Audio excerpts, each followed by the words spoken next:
How is everyone? I am so sorry that I am a couple of seconds late. I was literally just sitting in this chair and I didn't think it was 8 o'clock yet. And then when I looked on there, it said showtime. So, anyway, sorry about that.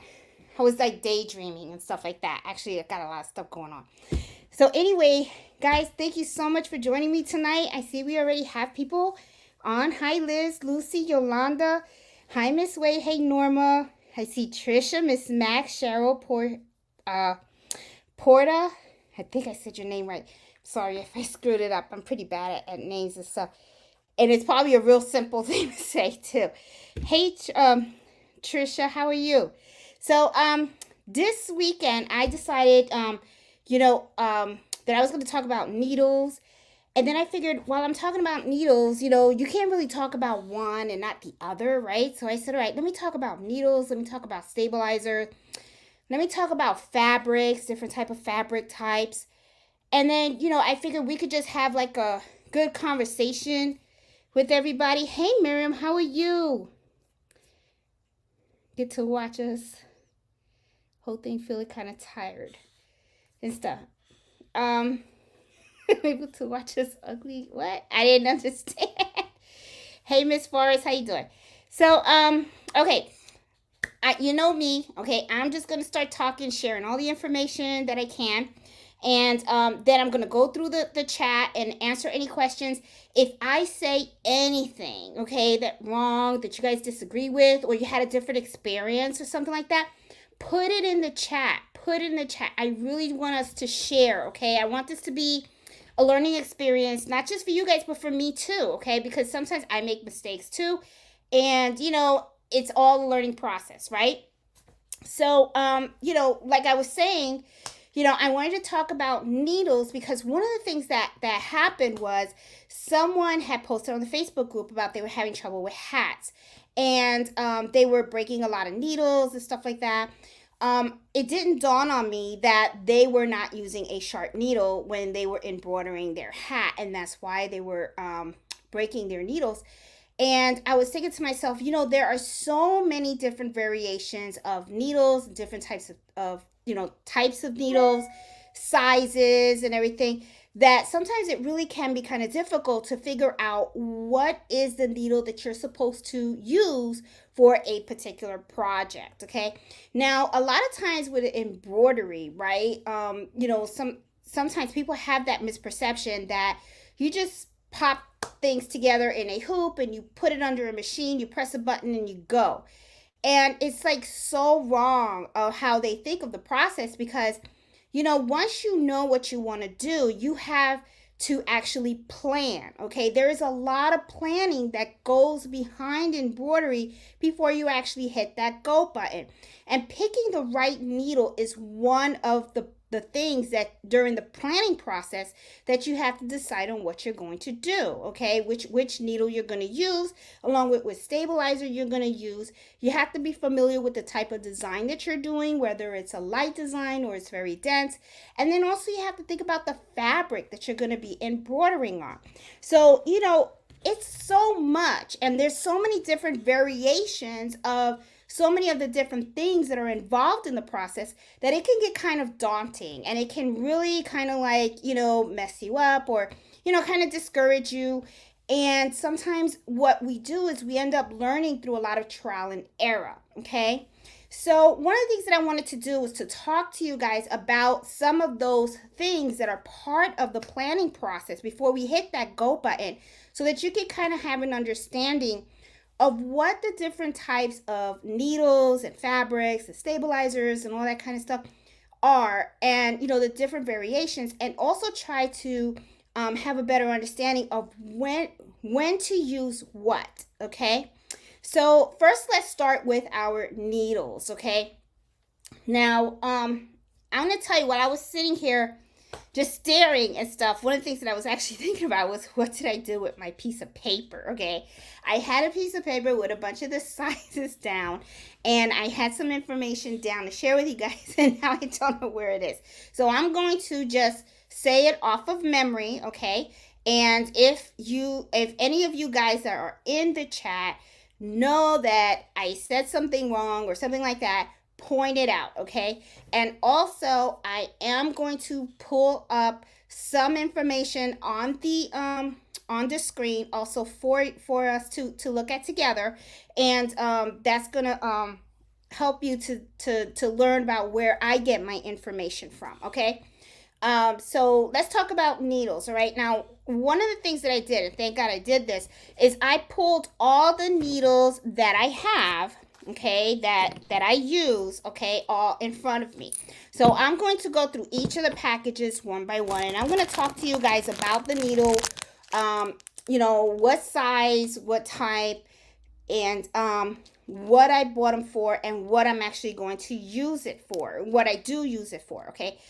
That way you guys have an idea. But first I want to talk to you guys about two types of needles, okay? There's a sharp needle and then there's a ballpoint. Now, a lot of times people don't know when it is that you use a sharp needle and when you use a ballpoint.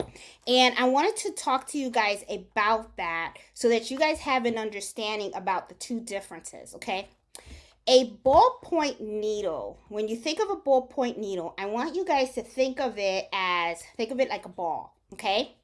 Now, the ball is kind of like round, all right? Now, even though when you look at the needle, needle's a needle, it's gonna poke you or whatever, but the actual tip of that needle has a balled round shape, okay? You may not like see it because it's just so small, all right?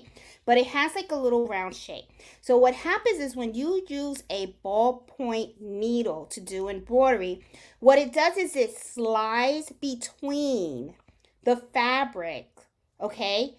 And it does the embroidery, okay? It doesn't poke straight through it. It just slides between the fibers, okay? Now, when you have like a lot of people, they do the birthday shirts, when you're doing like any type of stretchy fabric, okay, you don't want to break any of those fibers, all right? Because if you do, then what will happen is during time, those fibers, they're going to fray, okay? So what you want to do is you want to use a ballpoint needle, because the ballpoint needle will slide through the fibers without breaking it, okay? So that is the best way that I can describe when to use a ballpoint versus a sharp. A sharp you can use on all the other stuff, okay? Like for instance, baseball hats. This is not stretchy at all. So you can puncture through the fabric, okay? And and it'll be fine, okay? It's not going to fray on you or anything like that. But if you have like a shirt, like a t-shirt, a lot of people embroider t-shirts to do applique on the t-shirts. A onesie, if you do baby onesies, you're going to want to use ballpoint needles for that too, okay? Those type of things, you're always going to want to use a ballpoint needle, okay? But when it comes to the baseball hats, okay, or it comes to like kitchen towels and stuff like that, kitchen towels you can use ballpoint, because I sometimes use them, but it's more, on the sharp side. So a lot of times when it comes to embroidery, you're really mostly going to be using the sharp needle, unless what you're embroidering on is clothing. That's usually how I do it, okay? If it's clothes, I usually stick with the ballpoint. Sorry about that. So, that's the best way to think of it. There's also a different type of metal. There's a titanium needle, and then there's I think it's called chrome. I think it's a chrome needle, okay? The titanium needle are more stronger, okay? They usually cost a little more money. They are a little stronger, and they do last longer than the chrome. Now, me personally, I've never invested in the titanium needle, because I usually change my needles very often, okay? And that is something that is really recommended for you to do. Because one of the things that a lot of people do, unfortunately, is they don't change their needles often, okay? You really should change them, because needles do get dull. And when the needles start to get dull, it will make a bigger hole in your fabric than what it would normally make, okay? If it kind of make sense to you. Like, for instance, you know, if you have a sharp needle, it's going to make a small hole, but then once that sharp needle becomes dull, to make that hole in that fabric, the hole is going to get bigger and bigger. So you don't want to do that, because then it can really mess up your design and stuff like that. So really, I've heard some people, they tell me I change needles every project. Okay. Me personally, I change my needles every week. That's how I usually do it. And I, you know, because the rule of thumb is 8 hours of sewing per needle. Now, a lot of times we're not sitting there with a stopwatch, you know, wondering, okay, I got an hour in this needle and now I got 2 hours or 3 hours and stuff like that. So we're really not standing there watching the whole thing. So I usually just go, okay, today's Friday, so Friday is my administrative day. Okay, so that's when I go into QuickBooks and I do all my administrative work for the business. And then after I'm done with that, then that is when I do my deep cleaning for my machines as well. So Friday is kind of like the day that I work on orders, but not as much, because usually on Fridays what I do is I do all of my bookkeeping, and then at the same time I do all of my maintenance on my machines, whether I use the machine or not. I will open it up and I will dust out all the lint and stuff, and I change out all the needles and stuff. Okay, so you know, that to me is really like the best advice that I kind of tell people at least once a week. You know, try to change your needles, because that is important. You don't want to use a bad needle during your project, unless you know for sure that, you know, you really didn't sew that week. Then I would say then you can go another week, you know, then, you know, but the thing is, don't be like me when I first got my machine, that I had my needle and I was using the same needle for a whole month, and then I started wondering, why isn't it sewing, why is my stitches not looking as nice as they first came out and stuff. And then you learn the hard way that no, you're supposed to change your needles, and then I learned the hard way, yeah, you're supposed to clean your machine. So changing your needles, very, very important. Okay, as for the type of needle, titanium versus the chrome, I think that's just really, to me, a personal preference. From what I read, the titaniums are much stronger and they last longer. But because I'm always changing them out on a weekly basis, I don't even really bother with that. Okay. So anyway, so we talked about the sharp versus the ballpoint. Okay. And we also talked about the titanium versus the chrome. Right. Now let's talk about the size of the needles. Okay. Now they are a lot of different sizes in the needles, and I'm going to go through the sizes that I have in front of me right now. I have a whole bunch, and the type of brands that I use for my needles. Now, I don't think that a brand specific, I'm not really brand specific. I use both types. I use organ needles, which, I usually, when I buy the organ needles, I use them mostly, but it's because I buy these on bulk, okay? I buy them by the box. I get 100 per box because I do go through them a lot. And then the other needles that I buy are the, let me take it out of here because I know that they might be a little glare because of the little plastic that I have in here. I think these are the Swarts, or I think I call them snorts. Y'all know my English is all like jacked up. Okay, so these are the ones. Okay, so I get these too. And you can get these off of Walmart. They sell them at Walmart. They sell them at Joann's. I don't know if they have the organ needles. Hey, Mello, how you doing? Mello wants to say hi. How you doing, Mello? Yes, we started without you. Sorry. Okay, all right. So anyway, okay, back to the needles. We're talking needles. Now, honey, be careful because I don't want you being needles, okay? All right, let me move these needles a little bit because I don't want the dog near them, okay? There you go. I love you too, okay? You're a good boy. All right, there you go. All right. Here, you want to be on camera? All right. Okay, so let's talk about the needle sizes, all right? All right, so let me go through them. All right, let me choose this one first. This is these are my extras. Okay, this is another little trick that you guys that I'll share with you guys. I get these little containers from the dollar store. You can buy like several of them. They come like a pack. I think it's like 4 or 5 and stuff. And then what I do is I label them, okay? Sometimes what happens is depending on the project that you're working on, you have to kind of change the needle in your machine, okay? Because not every project uses the same needle.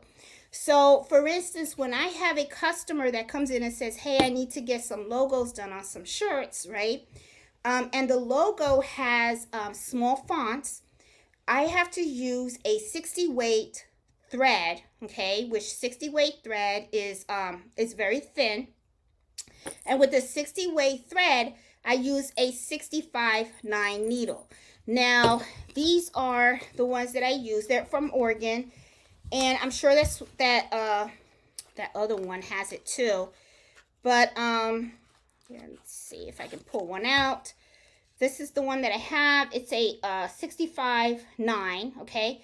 And usually what I do is I try to keep track of the needles and stuff because I know that some people say that needles are inexpensive, but the thing is I don't like wasting money, okay? You guys know how I am, all right? So if I don't have to waste money, I try not to, okay? So usually what I'll do is I will change out the needles on my machine, and because I know I'm not at the end of the week, okay, and those are brand new needles, I'll take them out, and then I take out the needles from here and I put them in the machine. After I am done embroidering with them, I usually will take them right back out of my machine because I don't need the 65/9 needle anymore. And then what I do is I put it in this little container, okay?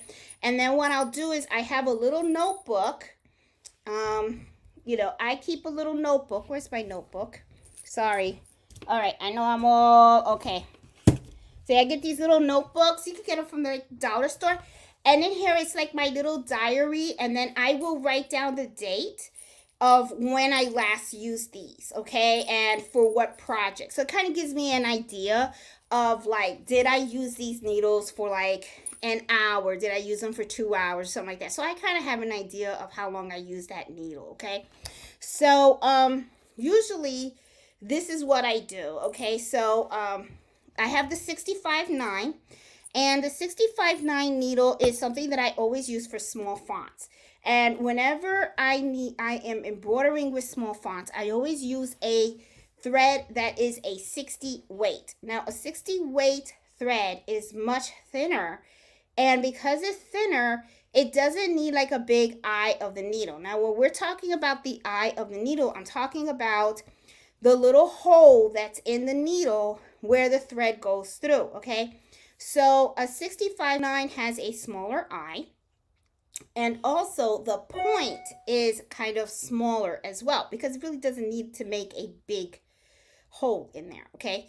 So so 65/9 is something that I highly recommend when you are embroidering small fonts, or if you are embroidering like logo. So basically, to be honest, every time I'm doing a logo on a shirt, okay, a logo on a shirt, 65/9. I always go straight to that needle and stuff like that. And I always have my 60 weight thread, okay. Now, the thing, let me talk to you a little bit too about the thread on the 60 weight, okay. Normally when you buy embroidery thread, the standard size of embroidery thread that usually people buy is the 40 weight, okay? So whenever you are looking to embroider a logo, or especially, it doesn't have to be the design of the logo. You can do that in 40 weight sometimes, but sometimes depending how small the logo is, the 60 weight does give it a nice cleaner look, okay? But the font really should be in the 60 weight thread. So sometimes it can get kind of difficult to like find a set of 60 weight threads in all these different colors and stuff. So usually what I do is I'll go to like allstitch.com. They do have 60 weight thread section. And I usually, what I'll do is I'll buy the threads that I know, the colors that I use most, like the blues, the reds, the whites, the blacks, the beiges, the browns, colors that I know are something that I normally use. Those are the ones that I usually have. And then what I do is to store them is I have them like, you know, wrapped around, and I put them like in a little bag and in my closet. I always separate my 60 weight thread from my 40 weight thread, okay, because I never want to get those two mixed up. Even though the spool does look a little different, but I always just like to have everything separate. So I have a special place in my closet for just 60 weight threads. Everything that you see on my walls and behind me, they're all 40 weight, okay? So, you know, I always just have all of my my different weight threads separated because it just makes things a lot easier, okay? And you know, whenever I have a customer that has like a particular logo, I always look to see the different colors that are involved in that logo. And if I see that I don't have it in my closet, then I know to go and order it, okay? But a lot of times I use the Madeira and I use the 60 weight. I think Sim Threads has a 60 weight. They had a box of 60 weight threads, and I bought those. They were okay. They're all right, but I kind of like the Madeira brand. It's just a preference for me. The other ones they work too because I use them as well. I don't have any issues with any of them, but for some reason I just like the Madeira ones, and I think it has a lot to do with the color card that I got for All Stitch. Is that it makes it easier for me to purchase, because if I have to order a particular color, then I can go to their color card and I can actually see what color they have in the 60 weight and what it actually looks like before I order it, so I can make sure that I order the right one. Okay, so I hope that kind of like makes sense. Okay, so I have the 65.9. So that is one that I use logos, small fonts. That's the needle that I go to, okay? Now, we are all very familiar with the 7511, okay? These are the ones that I usually use for all of my big embroideries. I use them for the quilts. You know, I use them for I don't use them for hats. For hats, I always use sharp, okay? For shirts, for pillowcases and stuff like that. Even though, to be honest, the pillowcase I should use a 8012, but I use the 7511 and they work fine and stuff. Mostly my 7511 is the go-to size because it is really considered the standard embroidery needle size. Okay, so for everything I usually use the 7511, and I use the ballpoint for shirts and stuff like that. Whenever the only time I actually use something different than 7511 is when I am embroidering on my hats, okay? When I'm embroidering on these hats, I use the sharp needles, and the sharp needles that I use are these. Let's pull them out. Okay, this is an 8012. And it's called Microtex, and they're sharp. They're sharp needles. These are the best that I use for my baseball hat. So whenever I have an order to make a hat like this, then I use this. Okay. I recently embroidered a baseball hat, and I think I did it on a video. I have it here. I'm not too thrilled the way it came out. But I know why it came out the way it came out. I used the wrong needle. I forgot because I was embroidering logos on a shirt for a customer before I put this hat in, okay? And I don't know if you can see. I mean, it looks okay. It looks all right. It does not look bad. But I personally know that I did not use the right needle, and I am going to redo the hat, and I don't know if it's gonna come out looking the same or whatever, but I mean, it came out okay, but it should have been a sharp, okay? And one of the things that that I was really surprised at was that this the needles did not break, which I was kind of like, wow, that's I would have expected that, because it was a 65.9 that I used on that baseball hat, and you know, usually it's a sharp needle that you're supposed to use. So I use these, and it's an 80-12, and I use those on my baseball hats, okay? So I have these in here, and these are all my sharp needles, okay? I have them all in here. All right, so let me put this on the side so that I know that I mentioned all of these, okay? I mentioned my 75 11 needles, okay? And, okay, what else do I have? These are, okay, I don't know what this is. Okay, so this is another thing that I highly recommend. Hold on, I'll be right back. I want to show you what I got here.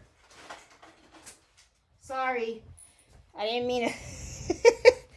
You make sure you get one of these, okay? When you are looking at needles, this is a magnifying glass, okay? This is really going to help you, because when you are really looking at the needles and stuff, because I really don't know what needle size this is, this magnifying glass makes it a lot easier. This is 75-11s. Okay, so that means I pulled these out to make room for the 65-9s, and I didn't put these back in. Okay, so these are probably used, so I'll just throw these out. I never throw out the container.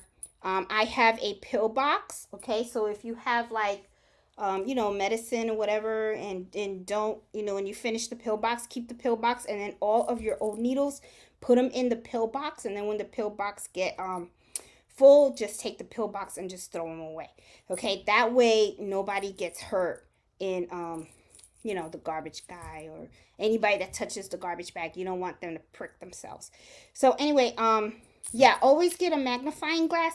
Keep it by your needles, because if you ever like forget the type of size of needle that you have in your machine, you can always pull it out, use this, and you can easily read what size needle you have on your machine. So these are 75-11s, okay?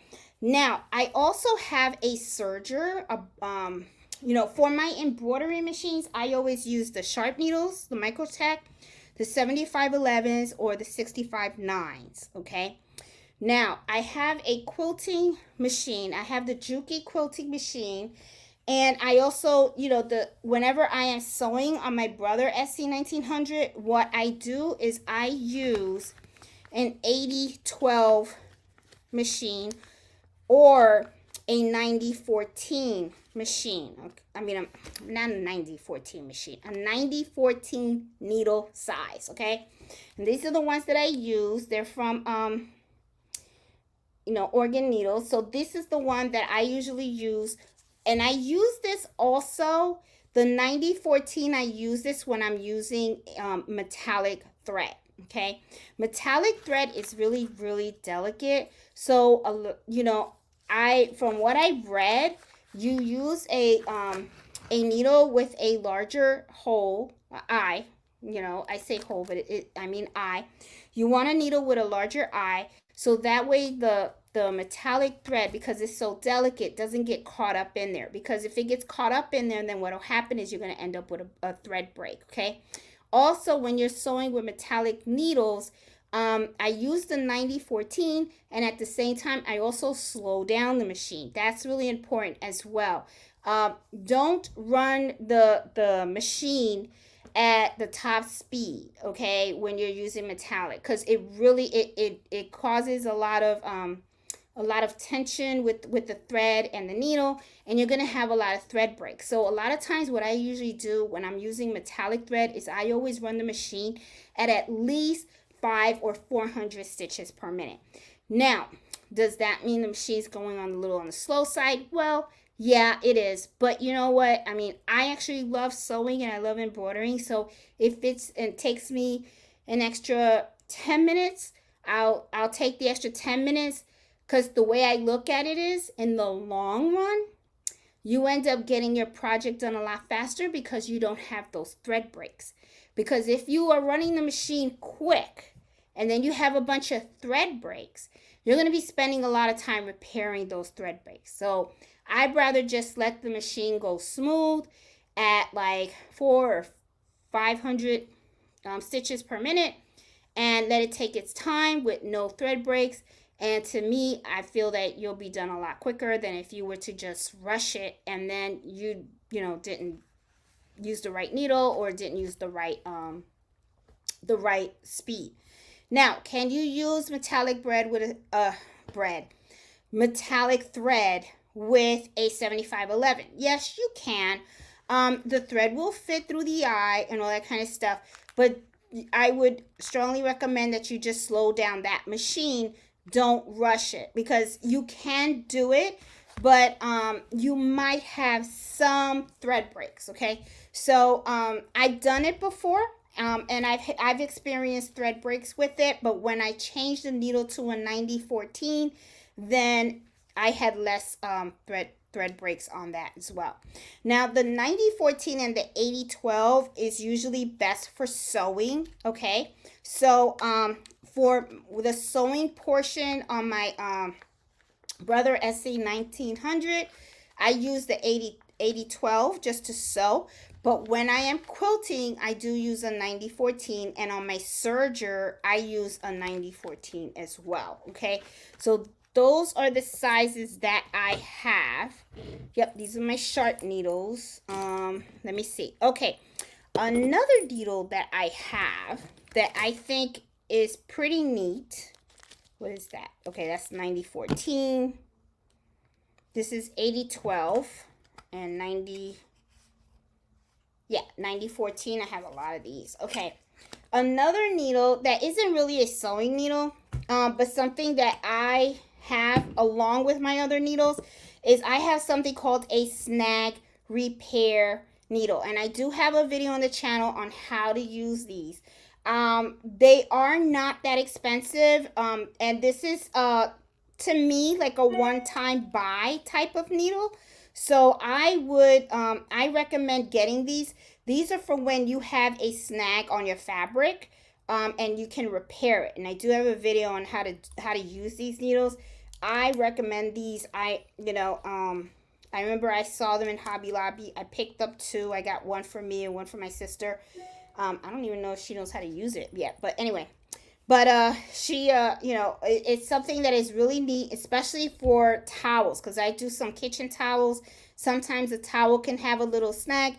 These snag repair needles really do the trick. But this is not a needle that you put in your machine. This is something that you use to just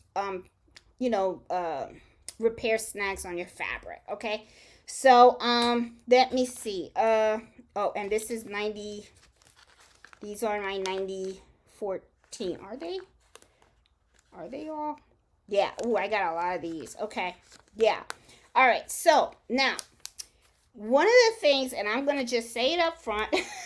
One of the things that I do, I am pretty good at changing my needles on my multi-needle machines. Okay, because I'm always either using a sharp needle, I'm using a 65.9, or I'm using a 75.11, okay?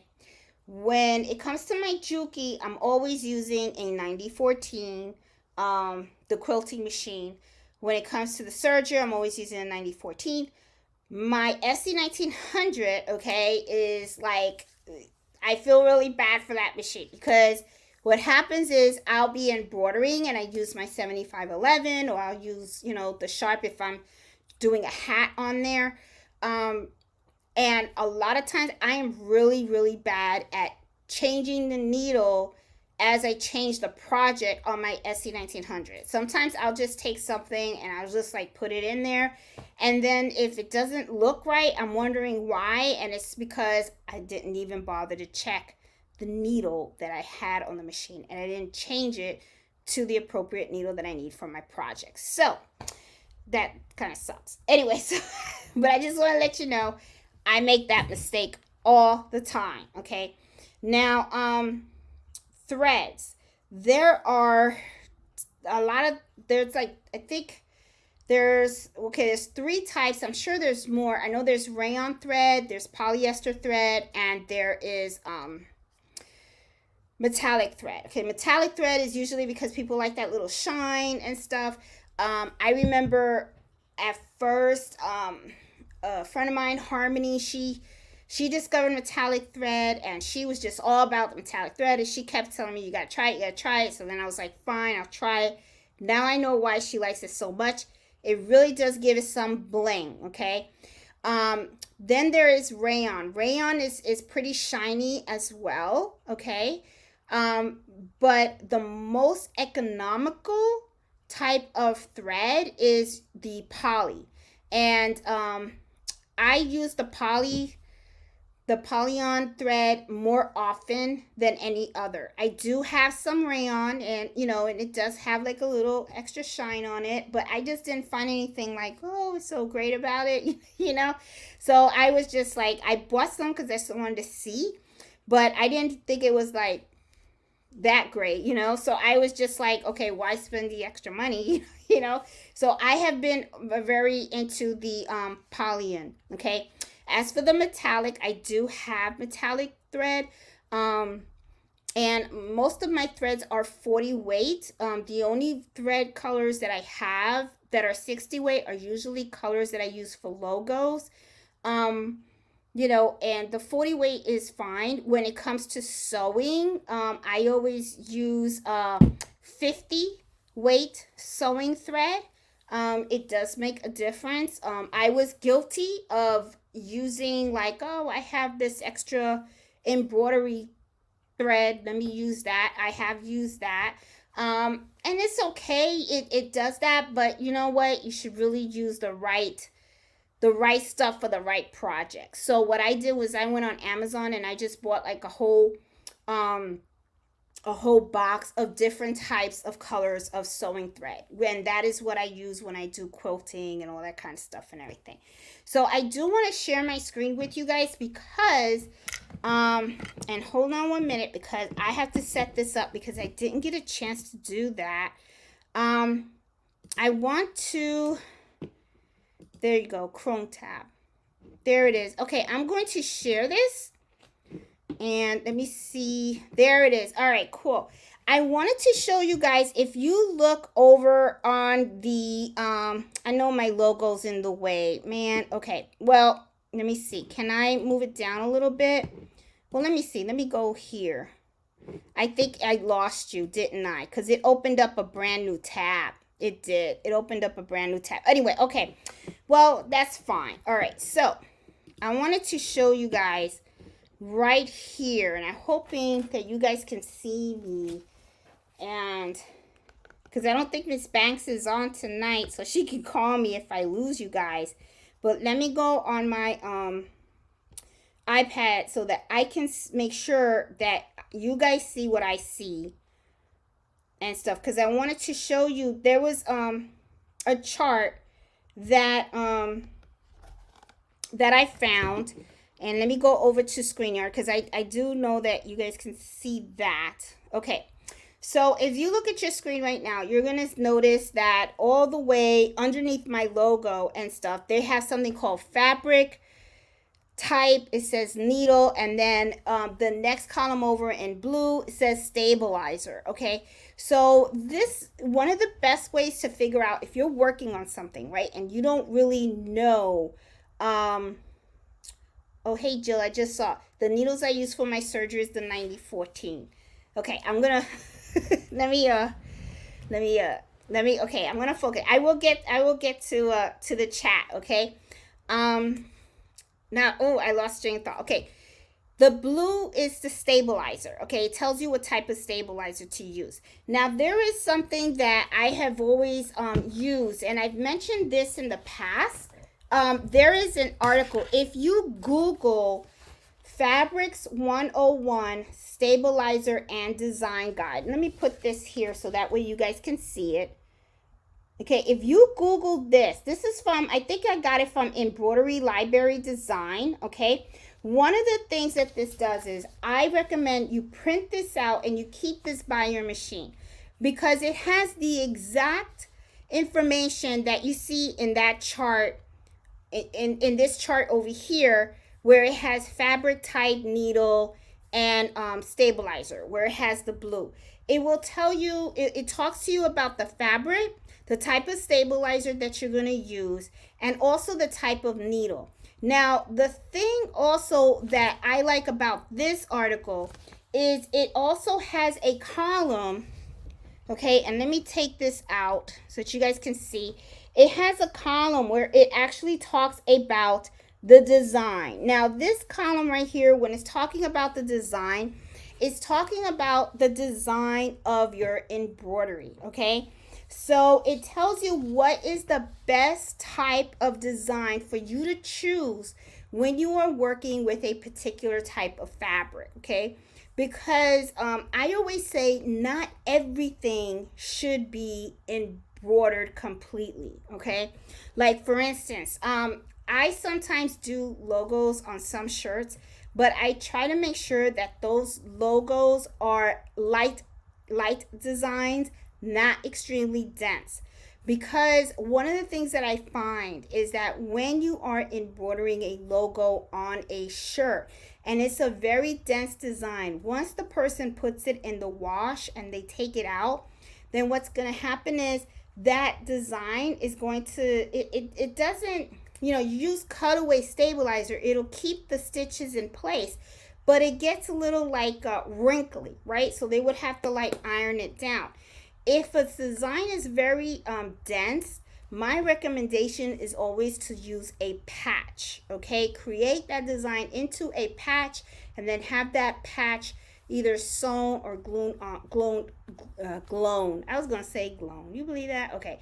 Glued, the heat and bond. You heat and bond it to the shirt because the patch has the fabric, the 12 fabric is very strong and it will help maintain the integrity of that design through the washes and stuff like that. So I guess what I'm saying is, how some people, they do the birthday shirts and all that kind of stuff. Well, if you think about those designs, a lot of them are either there's called sketch designs, which is they're filled embroidery, but the embroidery, the stitches are not very close. It's not very like dense. There's like spaces between the stitches, or they're applique. Applique, what you're doing with applique is you're actually just embroidering the outlines because the design is actually filled in with your fabric, right? And then you put the heat and bond fabric, and a lot of it is the stitching that's on the edge of the design. If anything, people are just using the embroidery machine to mostly stitch the name, which names is not much, right? It's just what are you talking? A couple of letters, so it should be fine.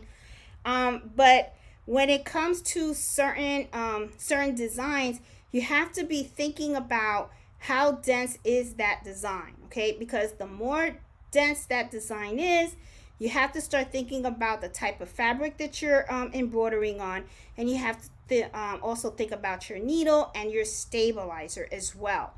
Another example, let's say you have a very thin shirt, right? The shirt is really thin, thinner than what I have on, right? And then someone gives you a design that's very dense, and you don't use, maybe you use one sheet of cutaway stabilizer, and it's a lightweight cutaway stabilizer. Chances are that when you're done embroidering, you're going to have puckering. And then you're going to wonder, what did I do wrong? Well, the thing is, the design is very dense. The fabric is very light. So when you're putting all those stitches on that fabric is not stiff enough to hold to all those stitches, okay? And you don't have that right stabilizer. Also, what kind of needle are you using? If you're using a ballpoint, okay, then and the fabric, isn't stretchy, maybe you should have used a sharp. You know what I mean? Even though for clothes, honestly, I always use the ballpoint. What really concerns me is the size of the needle. To me, is more important, and also the weight of the thread. And if you guys disagree or whatever, put it in the comments, because I want to know what your experience is on all of that, okay? So, my thing is, when it comes to embroidering and you don't know what stabilizer to use, you don't know about the needle or anything like that, you can always Google and get these guides right off the internet, and you can just ask the question, what's the best what's the size needle that I should use for embroidering leather? Because, you know, they do have leather embroidery needles. They do even have needles that are specific for metallic, because I know this company has them. I just use the 9014, and it works fine, or, you know, but you know, they do have needles strictly for metallic if you want to go that route and stuff. My thing too is sometimes for every little thing they got so many needles out there that sometimes it's, you know, what goes through my mind too is I'm like, okay, I'll spend my money if I have to. Okay, so if I can get away with embroidering with my metallic with a 9014, I'm really not going to spend that extra money for a metallic needle, unless I'm missing something, and maybe I should just go and buy a pack and do a comparison and see if the quality of the design comes out a little different and stuff like that.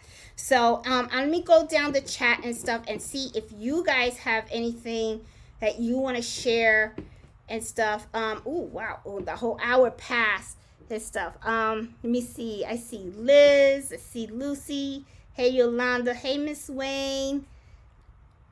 Coming to you from Lake Ridge, Virginia. Let's have some fun. Hey Norma.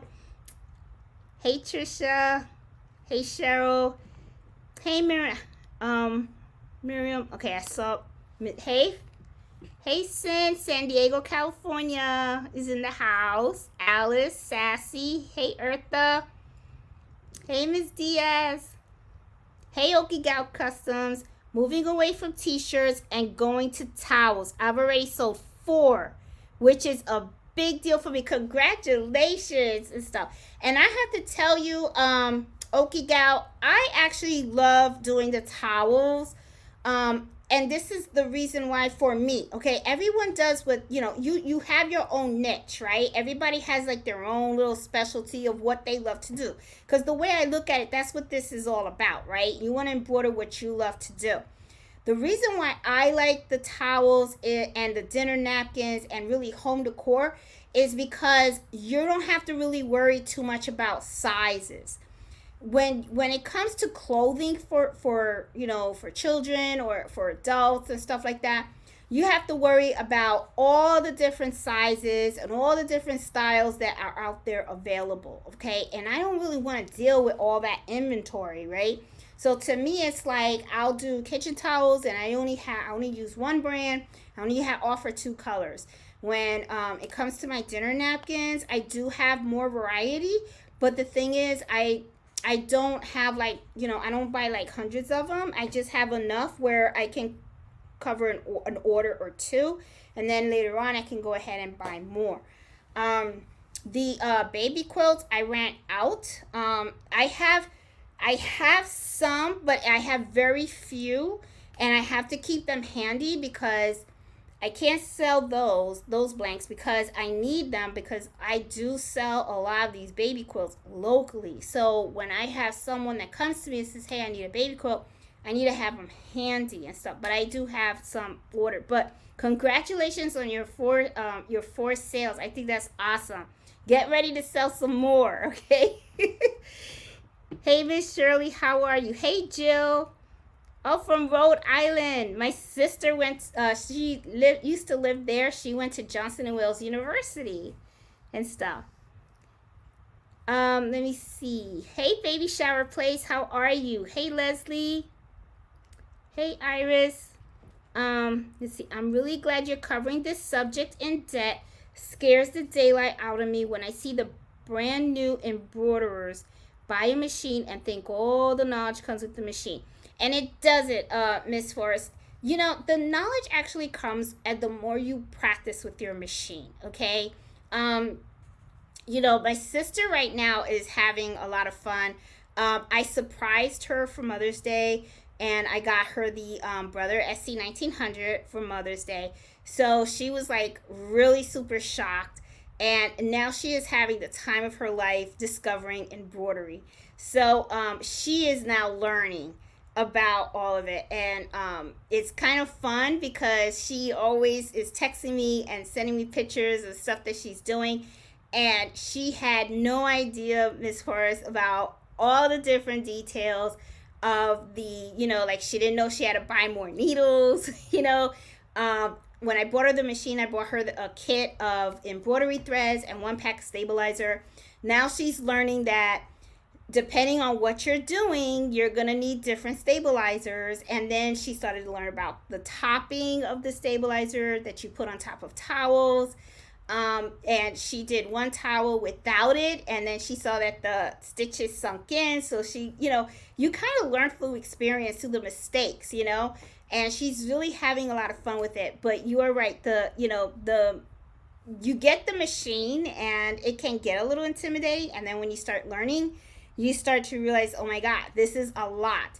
But as you start to do more embroidering, and as you start to learn and make mistakes, because that is really the best way to learn. Honestly, nobody likes making the mistakes, but that is really the best way. Because when you make a mistake, you kind of see what went wrong and why. And when you know what went wrong and why, then you kind of have an understanding of why it was important to do it in a certain way. So that's how I like to learn, and believe me, I made lots of mistakes along the way and stuff. Hey Marlene, I was doing a sample hat and it was not coming out good. The one I posted in the group was done with an 8512 needle. Wrong one. I don't have a 75 sharp needle that I needed. Yeah, the 75, get a Swartz. And it doesn't have to be a 7511. Marlene, because these that I have, these are 8012, and I embroider with these, and they're fine. These are the ones that I use, and these are the ones that I use for my hats. Okay? So, yeah, or you can get a 7511, but I've been using the 8012, and they work fine on my hats and stuff like that. But and that's the other thing too. The 7511 sharp, I have not been able to find with certain brands are pretty hard to find with the organ needles. Okay, when I went on All Stitch and I typed organ needles, I want a sharp, they only give me the ballpoint, and they say it's light ballpoint, and I'm like, I want a sharp. So I've been using these, the Mertex, which is a 8012, and they work fine and stuff. Hey Crafty Puerto Rican, how you doing, hon? I did my first cancer awareness towel for someone that beat cancer. Oh, awesome. And it came out very nice, if I say so myself. That is awesome. Iris. Hey, Dassy, how you doing? Hey, Just Paper Crafting. Let's see. Hey, Angela. Oh, hit the like button. Yes, guys, if you like the information that I shared with you guys, please hit that like button. I didn't touch fabrics too much either, because I know on the thing I talked about, I wanted to touch on basis of, and I did all needles. I can't believe I spent the whole hour talking on needles. I didn't touch on the stabilizer, and I didn't touch on the fabrics and stuff. But you know what? Okay. One thing for sure, I'm serious, guys. If you guys Googled this, okay, and let me just hold it a little bit so that you guys can get a better feel of it. As a matter of fact, let's do this. Let's say that we're going to embroider something, and it's I don't know, cotton or something, right? All right, let me see. All right, let's do a kitchen towel. Towels, here we go. All right, since we have some people out here that are doing kitchen towels, okay, here are kitchen towels, okay, and here you have two different types. You have the cotton, which is the one that I usually use, and then you have the floral sack. Now I will say this, I don't use the cutaway, I use the tearaway.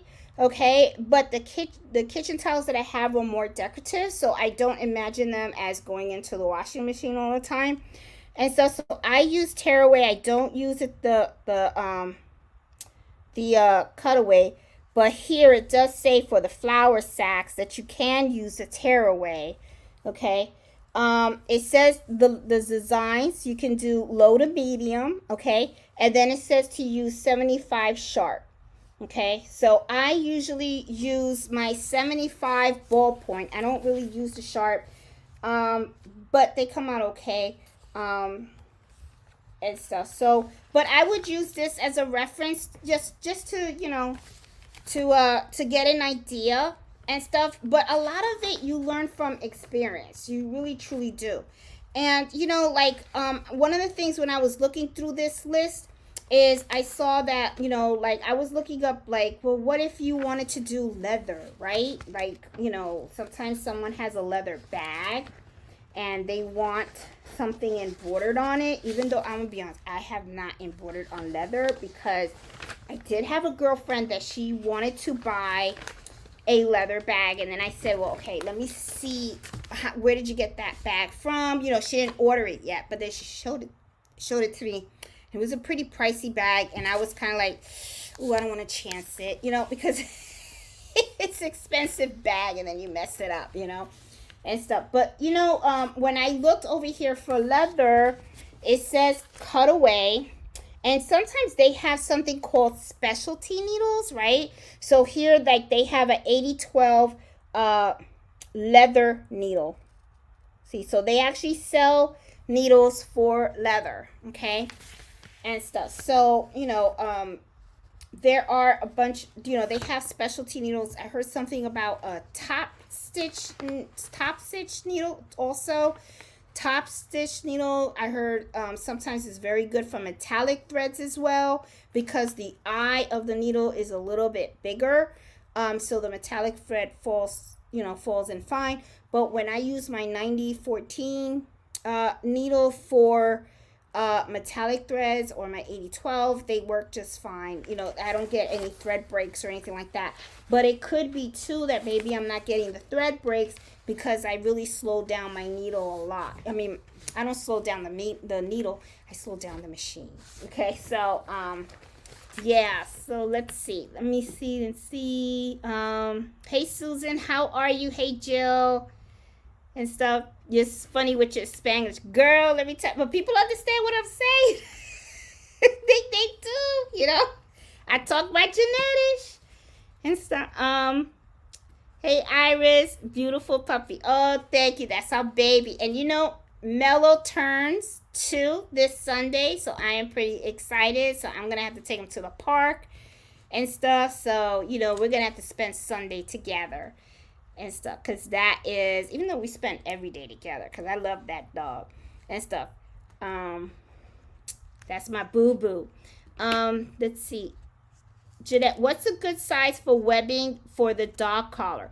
That's a good question. Well, let me see what this says. Let me see if it says something in here about webbing. Okay, now I did Mello's dog collar ones, but I used a 75 11. I think I should have used a sharp. I think I would have used a sharp, now that I think about it. Let me see. Hold on. I'm going through here now.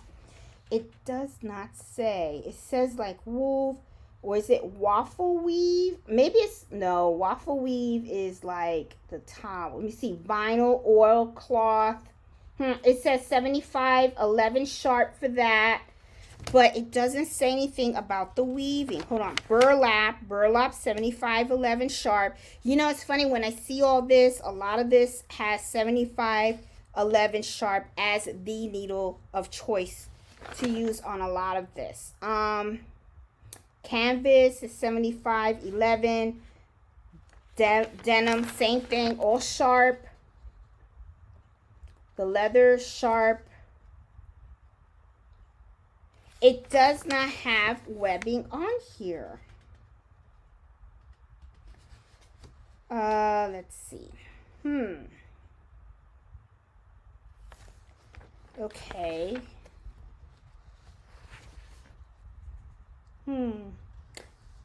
I think that's like nylon, I think. No, I don't think it's nylon. Nylon pet screen. I don't know what pet screen. Could that be something like webbing? Maybe. But it says 7511 for that. My guess is 7511, Liz. That's what I'm thinking.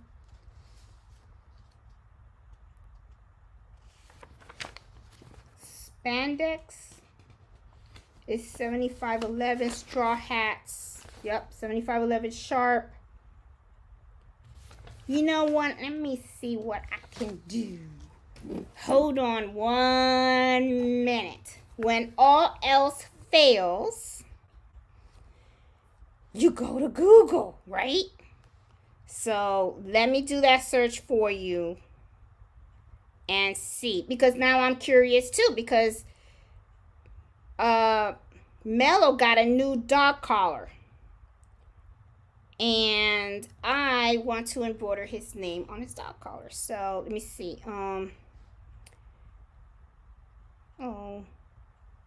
Okay. Google. Okay. What size needle for embroidering on webbing? Okay, there, let me see. Can you embroider webbing? There you go. Okay. Embroidering webbing is a good way for it to stand out. You can embroider text and stuff, but it doesn't say anything. What is the needle to use? And no. Okay, no. You had to ask a hard question, didn't you? Let me hold on, hold on. Let's see. You know what? Okay, I am going to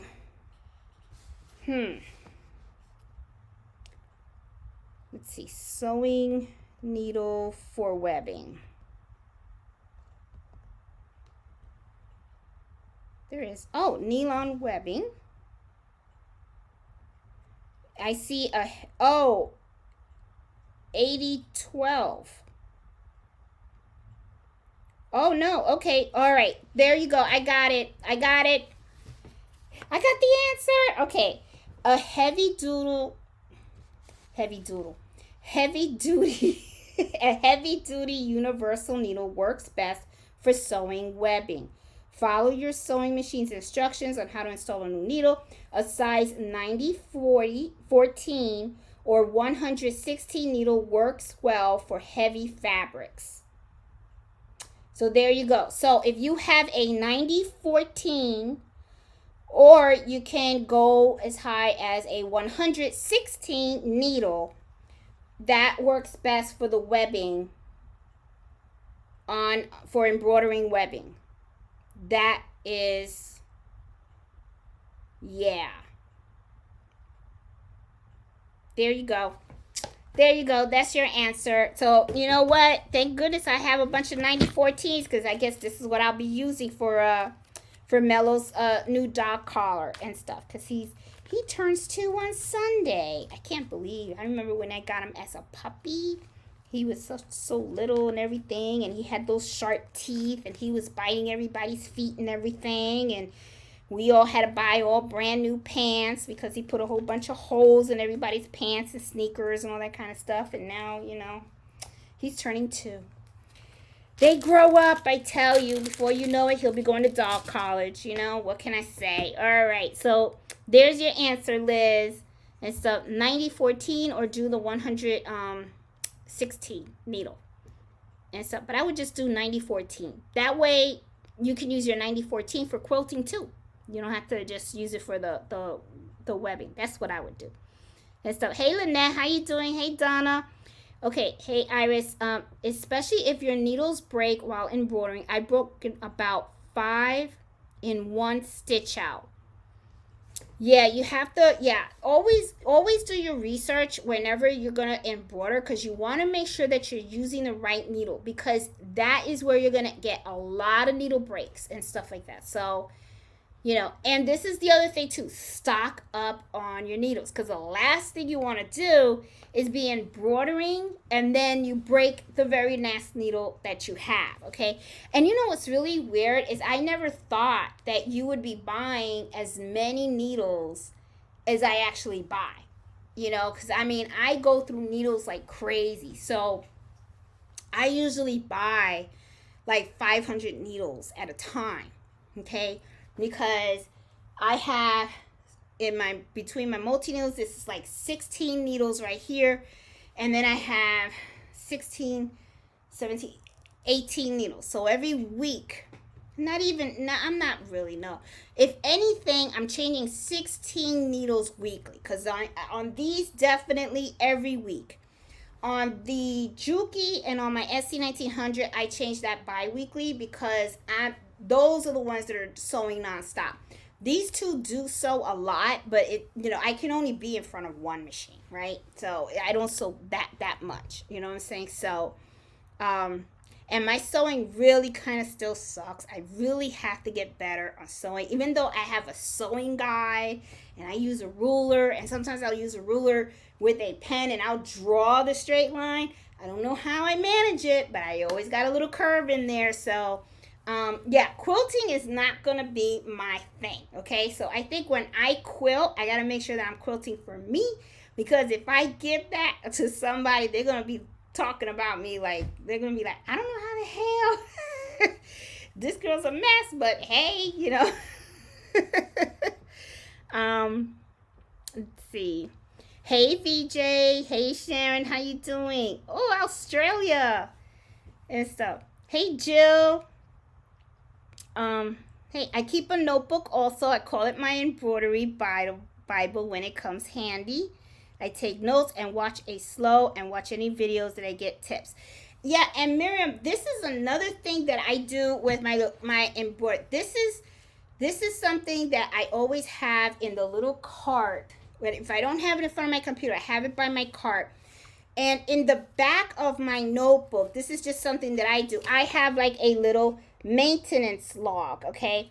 And in here, what I do is, I have a gentleman that comes here every year, and he comes and he maintains all of my machines, right? So it's like he comes in here and he got all my machines. He takes them all apart, vacuums them, cleans them, checks all the tension, does everything.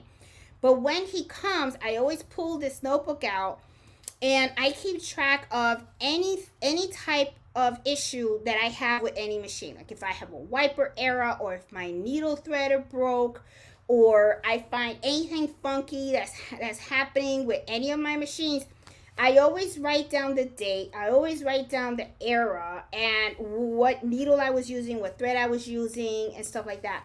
So I can keep a log of any issues that I have with the mechanics of any of the machines that I have in the room. Because what happens is when he comes, right, because he only comes once a year, unless something like mega happens to one of my machines and it's like completely down, then I can call Justin and he'll come over and he'll fix it for me, right?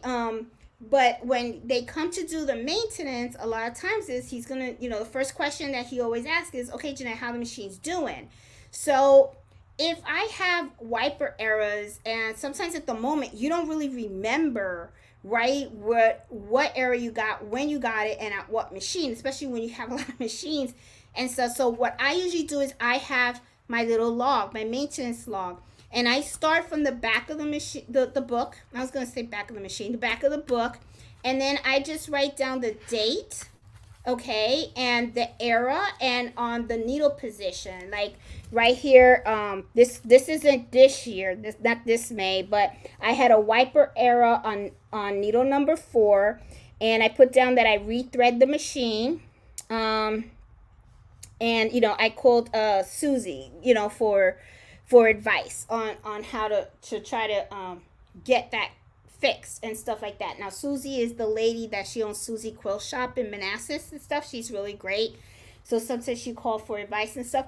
And then and then I just write down all the stuff. Like, here I could tell back then, right, I was having a lot of problems with number 4, right? Because here I had a wiper error on number 4, and then I had to do the test stitch on number 4 again. So when Justin came, and see here again, I had another wiper error on number 4, and then another one on number 4. So when Justin came and he was like, hey, how's your machine? I'll say, well, the 6 needle machine, I was having problems with the 6 needle machine with needle number 4. I'm getting a lot of wiper errors. So, a lot of times you're not going to remember a lot of that stuff, right? Because you just like deal with the issue and then you just like move on, right? But at the same time, while I'm writing all this stuff down, as you can see, all these different dates, I had a certain error on a certain needle of my machine. So that right there is a trend, okay? So I do I do a lot of data metrics for my job. So, that right there helps you identify a trend that's going on, right? So when Justin comes in and he says, how's the machine? I could look at my notes and I could say, well, already I could see that needle number 4 is giving me a lot of wiper errors. And he right there, he says, oh, okay, that one of your the sensor at needle number 4 must be off a bit if you're getting the wiper errors. And then he'll say how often. I can go in my log and say, well, in this month I had it happen this many times, and it gives him a better idea, right? So that way he knows exactly what to fix with a machine or what to look for and stuff like that. So having an embroidery notebook handy, and you can just grab a little notebook. They sell these at the dollar store. Just grab one, and then just put like the date, right? And just keep it by your machine. And whenever something happens, make a note of it and stuff, so that when the guy comes to repair your machine or to run maintenance, or you take it in to repair or run maintenance, you have a good diary of the different things that has happened with the machine. And it gives the technician a better idea of what to look for as they're running the maintenance on your machine also. So this is a pretty neat idea to have. It was something that I did right off the bat as soon as I got my 6 needle machine, and I was learning and stuff like that. And then I just kept it up. And now what I do is I still keep it up, and I just write down. Before I only had one machine. Well, I had my single needle. Then I got my 6 needle, and then it was just those 2. But now I have about like 7 different machines in my room right now.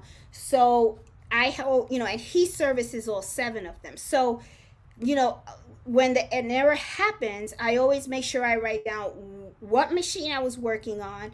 I put the date, what machine I was working on, and a good description of what was the issue. And also I put down like what I was doing at the time. I put down the needle size, the weight of the thread, and also the density of the design. Was it light or whatever? And then I just put a little description. Just takes like 2 or 3 minutes. And it really does serve you in the long run, because when the guy comes in, you're not going to remember. Trust me, you're not going to remember. Because if I didn't have this book and Justin goes, so how are your babies doing? I'll be like, oh, they're doing great. That's what I would say, because it's not going to pop in my head. And he kind of already knows my method. So he'll be like, you got your book? So he knows how I do things. So he'll come in and got your book, and I'll be like, yep, I got my book. And then I'll just hand this over. And, and he looks through it, and then he goes, oh, you have a lot of wiper errors or this and that, whatever. And I'll go through it with him, and then he knows exactly what to do. So anyway, yeah, having this notebook is really a really good idea, because it really, it helps you in the long run and stuff. Let's see. Can you tell the difference on the thread weight? Is there a word or number? Yes, you can. Marlene, if you look on your spool, okay, it will tell you, okay? Let me grab a 60 so I can show you, Okay.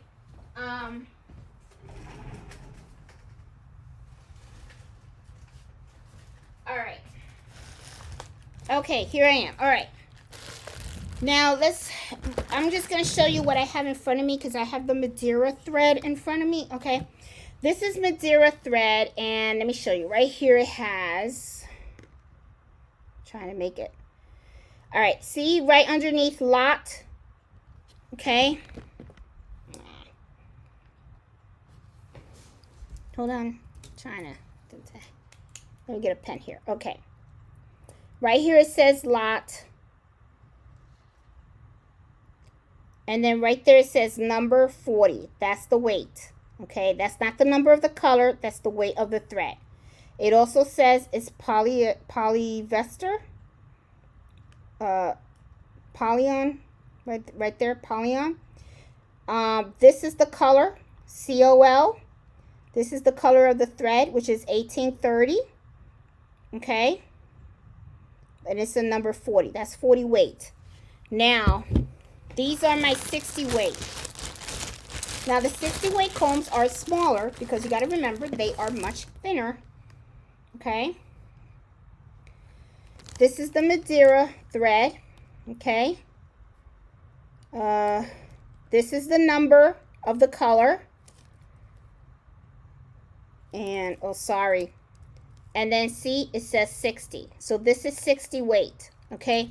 Now, I don't know if you guys can tell. This is how thin it is.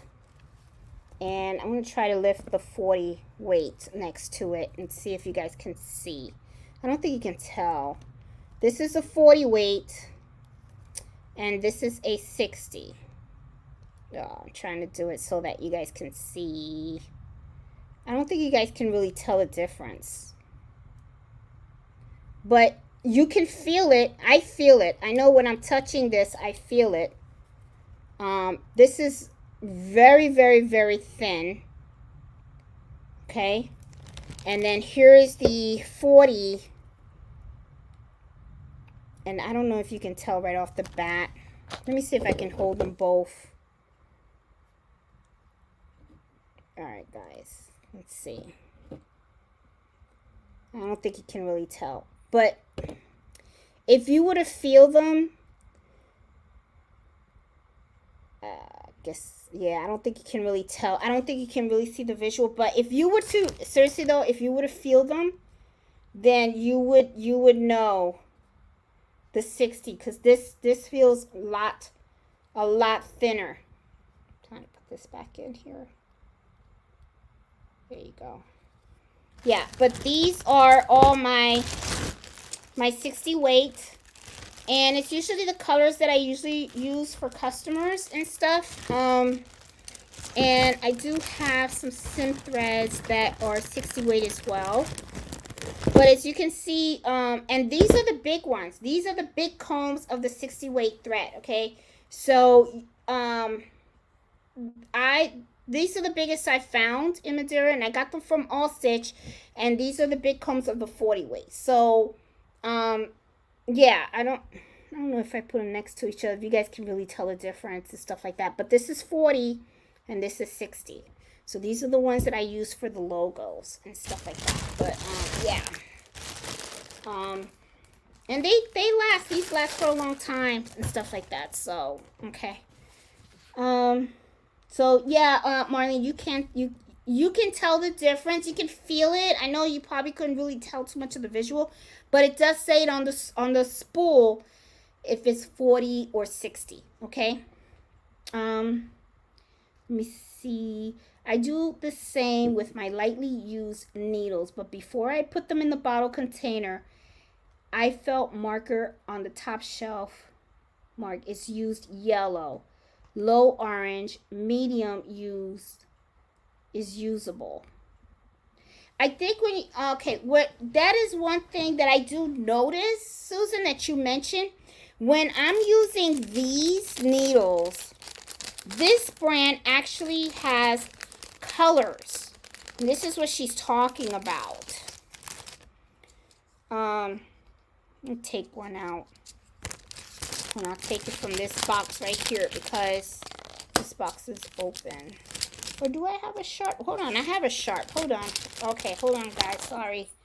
These are sharps. All right, this is what she's talking about. Let me use one of these. Okay. See how it has the color? Okay. See? That's what she's talking about and stuff. But I noticed the organ needles don't have these colors on the needles. This is this brand, the Snorts or Swartz or Smeets, whatever, you guys know what I mean. This one, okay? These always have a color on their needles, okay? When I notice with the organ needles, they don't have any type of colors. These are organs. They're all the same. They just have plain like this, okay? And you just have to make sure that you get yourself a magnifying glass so that you can you know, as you start to use them and you start storing them and little things. Usually what I'll try to do is I'll put like a little sticker, you know, like this, and I'll put the size on it so that I know what I used. But for some reason I didn't put a sticker on here. See, and this is sharp. You know, but yeah, that's what Susan's talking about with the colors. Is this one?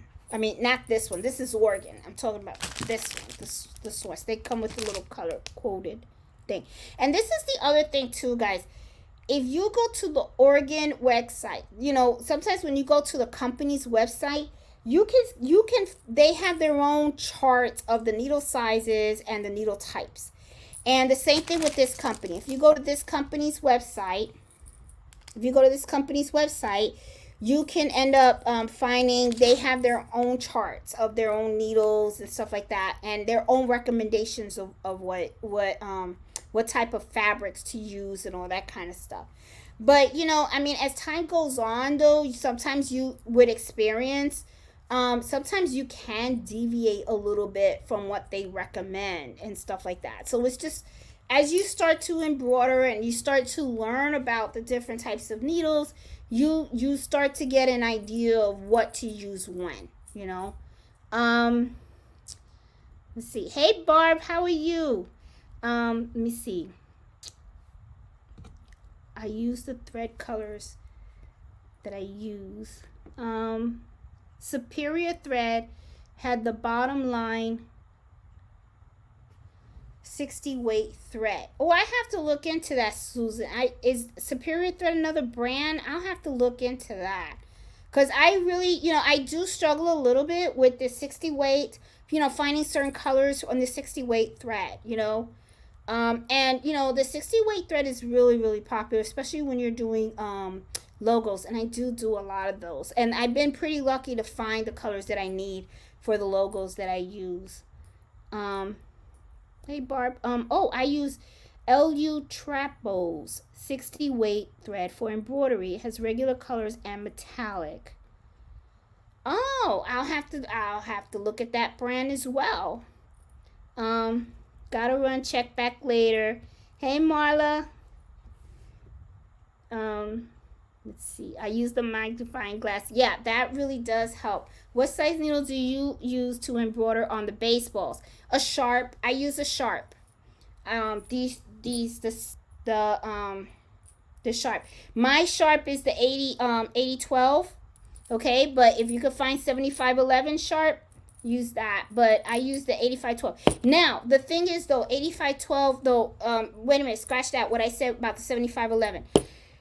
These baseballs, this is very tough fabric, okay? So this is not like cotton fabric or anything like that, all right? So I think you should be using either I think I would recommend using the sharp, the 8012. Hold on, because that's like leather, okay? So yes, 8012. Just looked on the sheet, 8012. So I've been using the right one. So yes, do not use regular 7511. Use the 8512 and use sharp. Okay, these would work great because this is what I use for my baseball. Let me show it to you again. That way you know exactly what I use. This is what I use. Okay. And stuff. These are the sharp ones. All right. So that's what I use for the baseballs and stuff. Let me see. I have a SE 600. Okay. So I'm thinking that I have to use a repositional hoop. You know what I would do, Aretha? See, because, and this is what well, you might have to use a repositional, but this is something that I would probably do, because see, if I remember correctly, the SC600 is a 4x4 machine, right? So what happens is when you have this template, right? It's a template, and it does fit in the 5x7. But if you look at how I embroidered this, right? If you really think about it, you can embroider this piece by piece, right? So what I would do is I would place this down and then just embroider one side, then replace it, embroider the date, then replace it, embroider the time, then just embroider the name, and then I could embroider the feet afterwards, and then just sew it together. Because what I would do, this is what I would do, Aretha. Do a test run. Don't do it on the baseball though, okay? Take the template, save it, use felt, okay? Use felt. Felt's feel cheap, or use a piece of scrap of fabric. Because what you want to do is to make sure that when you have the repositional hoop, that it actually embroiders in the right place, okay? So you don't want to waste the ball, all right? So don't take a ball apart and all that kind of stuff. Remember, if you watched my video, what the machine does first is it stitches out the actual template, the placement. I don't think you'll be able to use a repositional hoop on that, for the simple fact that the first stitch out is the entire placement stitch. But I could be wrong. So that's why I'm saying give it a test run first, and see if you could do it. If you can't do it, I wouldn't sweat it, because you have a 4x4 hoop. So as long as you use the template in the embroidery software, just to make sure that what you want to embroider will fit in the particular space, okay? Then what you do is you just make sure you align the design where you want it, and then you just embroider it, and that's it, okay? Because remember, these little pieces are going to be flat on your machine, and then all you have to do is just take each embroidery design and then embroider it on the actual space of the thing. Just make sure you trace around it so that you're actually putting it in the right place on the ball. That's what I would do, okay? So I would say give it a shot, but don't waste a ball on it. Just practice on fabric, and then if it works, then you're golden, and if it doesn't, don't sweat it, because you didn't waste the ball. So now you know you're just strictly the 4x4 hoop, and then you just take this and just flatten it out, and then you embroider right what you want, where you want it, and stuff. That's how I would do it. Hey Susan, please remember, hit the like button. Yes, please if you like the video, please hit the like button and stuff. Snag Nabbit. Have one for 4 each machine. I gotta look into that. I don't know what that is. It's by Drizzle. Snag Nabbit.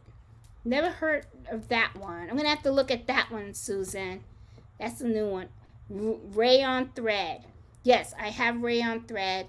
But I haven't really found it to be ooh,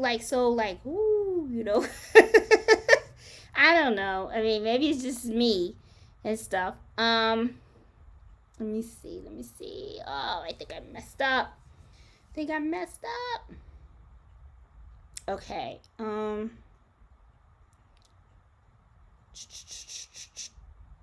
Twin needles. I have not used twin needles in embroidery. I've only used it for sewing, for hemming and stuff like that. I used it on my SC1900 that I've used. Okay, needle changes. I put a post-it note in front of my single to tell me what size I currently have in the machine. Yes, Susan, and I need to start doing that because I ended up embroidering this with a 65-9 when I should have been using a sharp, and that was not good. I was pretty lucky though because my needles didn't break, but still, you know, it was a waste. It was a waste of a hat, you know. I use cotton thread for bowl cozy. Can I put that in a microwave? I would Google it. And now, cotton thread, I believe you can. But it's not just the thread either. Make sure that it's the fabric is microwavable too. And your batting has to be 100% batting as well, Portia. So make sure you Google it to make sure, because you don't want to blow up your house, you know. Hey, Allison, isn't the color fast? Poly won't fade with bleach and many washings. Yeah, I got some rayons, but I'm not too crazy about it, so I'm not buying it anymore. What needles do you use for your serger? I use the 9014 needle for my serger. Yeah. Let me see. Can I see the chart from Google? Hey, Sassy. What I would do is, the chart from Google. This is what I did. Oops. Okay. All right, here's the chart again. What I did to get to this chart was, all I did was, as you can see, what I typed into Google, just type in needle size chart for embroidery. That's what I did, and that's what got me that chart. Okay, Sassy. Let's see. Is there any more questions? Let's see. There are no straight lines, parallel stitching for single. My organ needles have the size, but doesn't tell if it's sharp or round. Okay, organ needles, if you have the package that looks like mine, these are ballpoint. And one of the things that I noticed is I cannot find. Chances are that if you have this, okay, this is a ballpoint, I have not been able to find sharp organ needles. Okay, I'm sure they sell them, but I just haven't been able to find it. So, because I haven't been able to find them, that's when I just went and I just got these. Because I went to the sewing shop and the lady was like, she gave me that. And I was like, huh? And she was like, yep, use these. And I'm like, okay. So I'm going to go back to the sewing shop. I'm going to buy some more from her because I like to support local and stuff. Let's see. Winged needles can be used for decorative seams and hem stitches, loosely woven fabrics. Use winged needles for stitching. Basics. Let's see. Where is that list from? Okay. Hey, Lisa. All I did was I just typed needle size for embroidery. And then look at images and you'll see all the types of images and stuff. So that's where I got that list. Okay. Hey, Crafty Patty. How you doing, Trisha? Trying to pack for our move. Wow, you're going from home to an RV. Good for you. And so I know my husband would probably love to do that. Oh, yep. Susan says she uses, oh, hey, Michelle. How are you? Susan says she uses a top stitch needle for metallic, and she only goes 400 to 500 stitches per minute. I have not invested in a top stitch needle yet, but I'm going to buy a pack because I just want to see how that works and stuff. Let's see. My motto is, when in doubt, test. Yes, always test. See, I use 7511 sharps on web collar needle, single web layer. Oh, okay. So you don't use the bigger one then, and it's working fine. Okay. Because I have sharp needles. Well, but my sharp is an 80-12, so I'm going to stick to what I got. I really do need to find where I can get those 75 11 sharps, because I know the 7511 that I have are light ballpoint, and I do need sharp needles and stuff. The ballpoint is more for jerseys and knits. Yes, for all types of stretchy fabrics, you want to use ballpoint. Hey Karen, how you doing? Just got a big job done. Awesome. Hey Anita, how are you?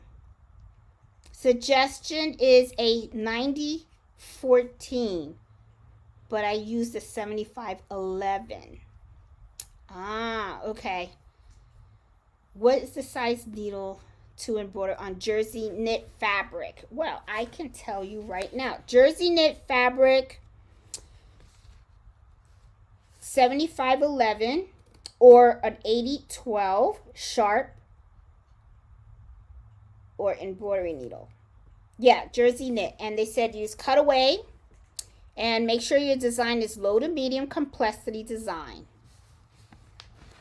So that's for jersey knit. Yeah, Mellow's turning 2. What size needle should I use to embroider on silk? Silk, I saw it on here. Silk, 75-11 sharp. Cutaway for heavier silk, tearaway for light and lucent or translucent silk. Tearaway, yeah. So for silk, use 75-11 sharp. Let's see.